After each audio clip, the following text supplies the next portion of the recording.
tukishirikiana na mradi huu wa KEMSED walipokuja mashinani kutuhamasisha juu ya kilimo cha uvuvi wa samaki, imetutoa kutoka mahali kwa uchochole tumefikia mahali tulipofika, na sisi tumekuwa wavuvi wa nchi kavu.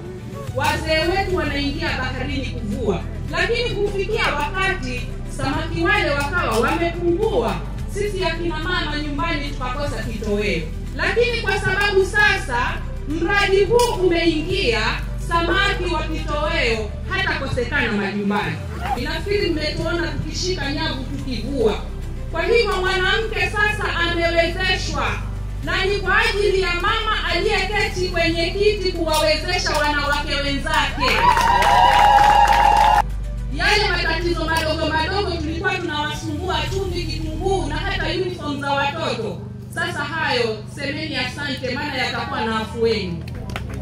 Leo hii tuko hapa kwa niaba ya kuwezesha ama kusherekea ule mradi ambao tumeweza kuwekea wananchi wa Mazaro. Hapa tuko na 2 fish ponds ambazo leo hii tumeweza kuvuna katika fish pond moja, kuvuna samaki, kuonesha kuwa ufugaji wa samaki wa vidimbwi unawezekana. Si ndivyo? Unawezekana.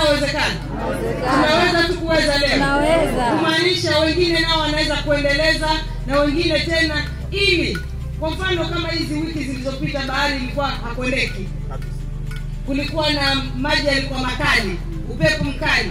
Lakini kama tuko na ponds kama hivi inaweza kusaidia pale ambapo hatukupata katika bahari. Kwa hivyo sisi kama serikali tumeweza kuwasaidia kutengeneza hizi fish ponds, tukawapatia zile equipment zote ambazo zinahitajika ili kusaidika katika mradi huu. Na leo hii tumejionea, tumeweza kuvua samaki wa kutosha, mpaka wengine tumewaacha. Kwa hivyo uvuvi wa samaki utaendelea hapa na ufugaji utaendelea. Langu tu ni kuwahimiza tuweze kuchunga mradi wetu.